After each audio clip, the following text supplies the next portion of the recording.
le dijo al Señor: ¿quién eres, Señor? Ahí en el capítulo 9 del libro de los Hechos, él le dijo: ¿quién eres, Señor? Y desde ahí el apóstol San Pablo se preocupó por conocer quién era el que lo había salvado, quién era el que le había salido al encuentro ahí en el camino y había cambiado su vida. Pero fue la primera pregunta que él le hizo al Señor: ¿quién eres? Y se siguió toda su vida, 28 años después de que él le hizo esta pregunta al Señor. El apóstol San Pablo seguía preguntando prácticamente lo mismo, porque Dios es infinito y nunca terminamos tal vez de conocerle, pero la idea de él es que prosigamos, que maduremos, que seamos gente que vayamos teniendo un mayor entendimiento y conocimiento de él. El apóstol San Pedro nos exhorta que crezcamos en la gracia y en el conocimiento de nuestro Señor Jesucristo, para que tengamos una estatura, dice, la estatura del varón perfecto, dice, es decir, una persona como Jesucristo que pueda llegar a conocer a Dios tal y como Él es. Entonces el apóstol San Pablo, en esa primera pregunta que le hizo al Señor: ¿quién eres?, pues prácticamente invirtió toda su vida para ir conociendo, pues quién fue el que lo salvó. Entonces ese es el propósito de Dios. Y la siguiente pregunta que el apóstol Pablo le hizo al Señor: ¿qué quieres que yo haga? Eso fue lo que él dijo: ¿quién eres, Señor, y qué quieres que yo haga?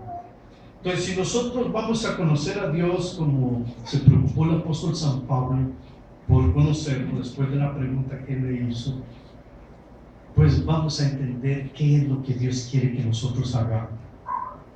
Qué triste es conocer gente que pues tiene tantas cosas en todas sus manos y no hay una satisfacción, digamos, en su vida.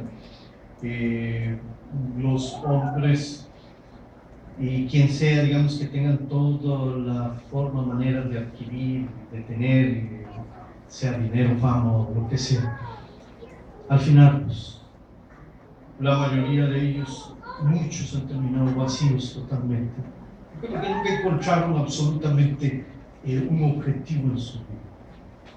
Dios nos trajo a este mundo, a esta tierra, con el objetivo de que hagamos algo, pero para poder saber qué tenemos que hacer hay que conocerlo a Él, y conocerlo a Él es madurar en todas esas etapas de nuestra vida. Les hablé de hijitos, les hablé de jóvenes y les hablé de padres en el área espiritual. Y pues quiero proseguir en la enseñanza de esto, porque pues ese es algo que Dios ha establecido en toda la Escritura, una medición, llamémosle así, en nuestro crecimiento espiritual. En estos días estaba leyendo el libro de Ezequiel, y me llamó mucho la atención la preocupación del Espíritu Santo de que Ezequiel midiera bien el templo y todo eso, y 20 codos para acá, 10 codos para acá, medidas que se usaban en ese tiempo, 20 cañas para acá, los 50 cañas para acá, toda una medición, digámosle, del templo. Y es repetitivo y constante en varios capítulos sobre la medición del templo. ¿Por qué? Porque Dios tiene una preocupación siempre en una medición de nuestro crecimiento espiritual. Como nosotros llevamos a nuestros hijos muchas veces al pediatra y nos preocupamos, y el pediatra siempre los mide y sabemos si creció o no creció, si se detuvo su crecimiento, ¿no? Así es Dios. Dios siempre está en constante medición, llamémosle así, del crecimiento espiritual de cada uno de nosotros. Y el cristiano, pues verdadero, pues tenemos que reconocer y honestamente ponernos en una posición, si estamos creciendo, si estamos madurando en nuestra vida cristiana, paso a paso. Y eso es algo que pues yo quiero dejarles muy claro de que veamos constantemente eso en nuestras vidas. Si Dios tiene preocupación de eso, nosotros también tenemos que tener cuidado y toda esa medición del templo, todo es para explicarnos a nosotros pues la manera de Dios de medir y pues calcular el crecimiento espiritual de cada uno de nosotros. Pareciera que no tiene ningún sentido, provecho de que nosotros entendamos por qué Ezequiel midió el templo de esa manera y cómo Dios en varios libros, digamos, se preocupa de todas las mediciones de una manera exacta sobre todas esas cosas. Templo de Dios somos nosotros, dice la Escritura, y así mismo como Él se preocupó de que Ezequiel midiera todo, absolutamente todo, así lo hace el Señor con nuestra vida. Entonces, aquí yo les voy a dar algunas cañas de medir. Cañas es una palabra que se usa mucho en la Escritura, principalmente en el libro de Ezequiel, como instrumento de medir. Entonces, estas son algunas cañas, digamos, de medir la madurez, y lo vamos a medir por estas siguientes características. Y como número 1 vamos a poner que podemos medir nuestro crecimiento espiritual por principalmente la capacidad de llevarnos bien con los demás. Nuestro crecimiento espiritual va a tener prácticamente como una cima el que usted y yo tengamos la capacidad de llevarnos bien, absolutamente bien con los demás. Hay un versículo aquí en el libro de Juan, en la epístola del apóstol San Juan, que es el capítulo 17 y el verso 21, que le hicimos mucho énfasis en la Santa Cena el día domingo. Dice: para que todos sean uno, como tú, oh Padre, en mí y yo en ti, que también ellos sean uno en nosotros, para que el mundo crea que tú me enviaste. Entonces, una manera en la que el mundo va a creer que Dios nos envió a nosotros y que envió a su Hijo Jesucristo principalmente y a nosotros como iglesia, es que vean la capacidad de llevarnos bien con los demás. No hay otra manera de probarle al mundo, como dice aquí la Escritura de 17:21, que de esta manera, para que todos, dice, sean uno, como tú, oh Padre, en mí y yo en ti, que también ellos sean uno en nosotros, para que el mundo crea que tú me enviaste. Entonces, no hay otra manera de que el mundo pueda creer que Dios envió a Jesucristo para salvar al mundo, para perdonar los pecados, para hacer un cambio de nuestras vidas, si nosotros no tenemos la capacidad de llevarnos bien con los demás. Esto es prácticamente la cima en la cual va el mundo a darse cuenta de lo que nosotros hablamos, decimos, y principalmente de nuestro Señor Jesucristo. No hay otra manera. La capacidad de llevarnos bien con los demás es lo que va a tener cumplimiento en este versículo, que prácticamente sería la cima en sí de la vida cristiana, del crecimiento, la madurez, de llegar a ser uno, dice, como fue Jesucristo con el pan, de que nosotros como iglesia, todos con diferentes caracteres y maneras de vivir, pensar, movernos, como sea, podamos llevarnos bien. El hecho de llevarnos bien no es simplemente de como nosotros tal vez nos llevamos con algunas personas. Sí, yo me llevo bien con esa persona. No, el llevarnos bien es De lo que le estoy hablando es ser uno. Poder llorar con la persona que llora, poder reír con la persona que ríe. Es decir, poder ver a esa persona como si fuera yo. Y que esa persona me vea a mí como si fuera ella. Entonces, de esa manera vamos a poder orar los unos por los otros de la manera que Cristo intercede por nosotros. Entonces, es una manera de medición de nuestro crecimiento espiritual, una caña de medir, una medida para medir nuestro crecimiento espiritual. Hablamos de niños, de jóvenes y de padres espirituales. Cada quien tiene una manera de conocer a Dios, pero la meta es principalmente la madurez.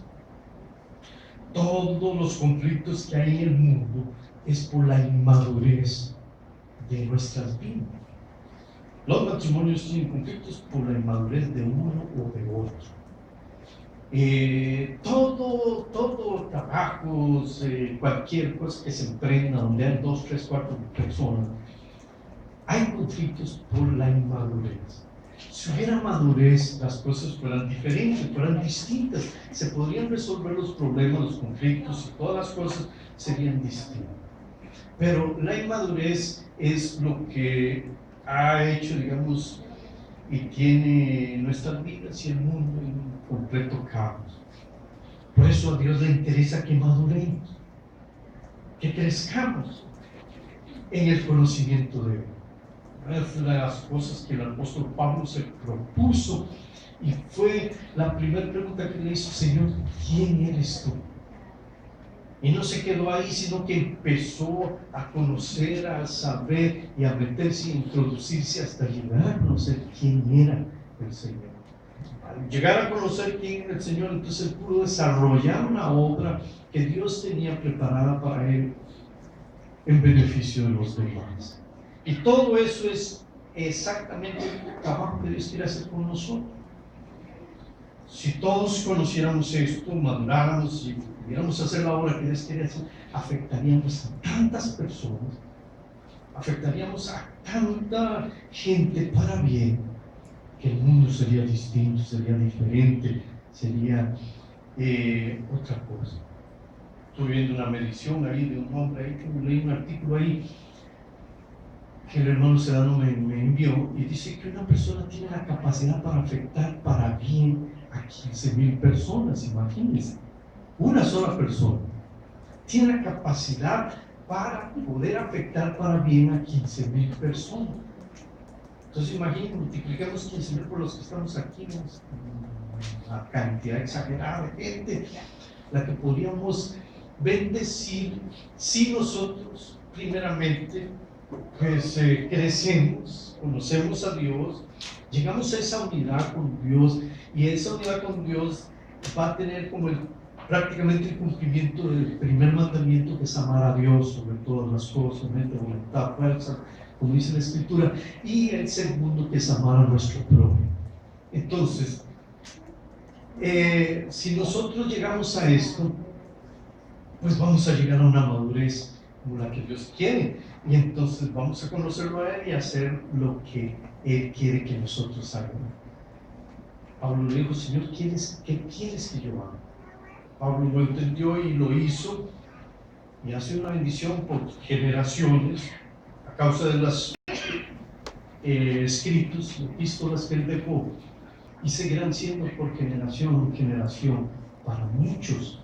Él supo que iba a ser, porque conoció a Dios, porque llegó a la madurez, porque llegó a ese punto donde él pudo manifestarle al mundo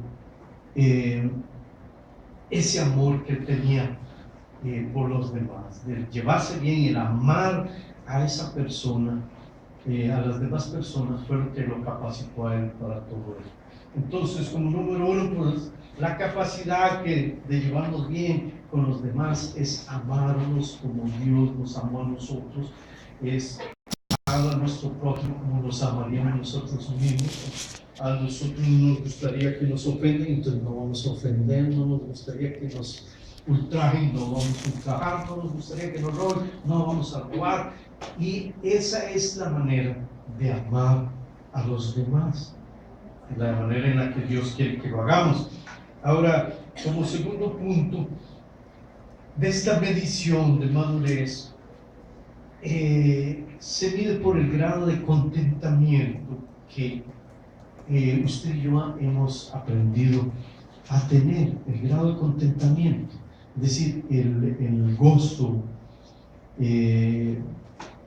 que pueda expresarse en nuestras vidas. El gozo, digamos, el contentamiento en nuestra vida es algo que se puede manifestar totalmente en todo nuestro ser de una manera física, y cualquier persona puede ver si usted tiene ese gozo. No estoy hablando de una alegría momentánea, porque hoy nosotros podemos estar riendo y estar alegres, pero a las 2 horas o mañana es otra cosa. No estoy hablando de algo permanente en la vida de una persona. El grado de contentamiento que nosotros hemos aprendido a tener es parte de esa medición de madurez. Leo aquí un versículo en el libro de Filipenses, en el capítulo 4, verso 11. Dice el apóstol San Pablo aquí, 4:11, dice así: no lo digo porque tenga escasez, pues he aprendido a contentarme, dice, cualquiera que sea mi situación.